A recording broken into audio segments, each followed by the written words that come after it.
Where the federal government has so far been able to offset about 1 trillion naira public debt incurred by state governments before the current administration for the construction of federal roads. The president also gave approvals for the construction of some major roads in 5 northeast states.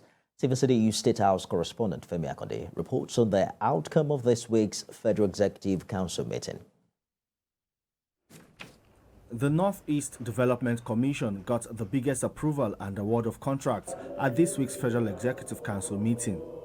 5 roads in the region were approved for reconstruction by President Muhammadu Buhari, and this is also in line with the mandate of the Northeast Development Commission established in 2017 to coordinate the resettlement, rehabilitation, integration, and reconstruction of infrastructure in the region.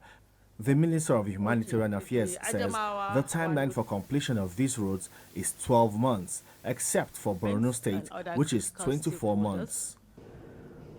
These roads are expected to stimulate economic activities, enhance security, and facilitate the freer movement of goods and people.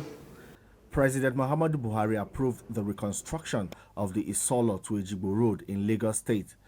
The Minister of Works also said the federal government has offset about 1 trillion naira public debt incurred by state governments as interventions made previously before the life of President Buhari's administration on federal roads. Another interesting thing to note about these reforms is that they relate to debts and obligations incurred by the previous administration before the life of this administration.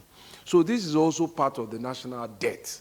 There are indications that the Abuja Light Rail Service will soon begin operations. The rail, inaugurated by President Muhammadu Buhari in July 2018 and opened to passengers, has since been abandoned. But it just got approval for a contract to provide security services for the entire 45 kilometers of the track within the federal capital city.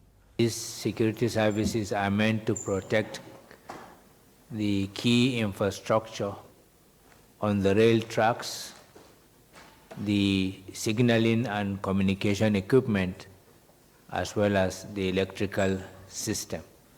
But the story is not entirely different on the Abuja to Kaduna rail tracks.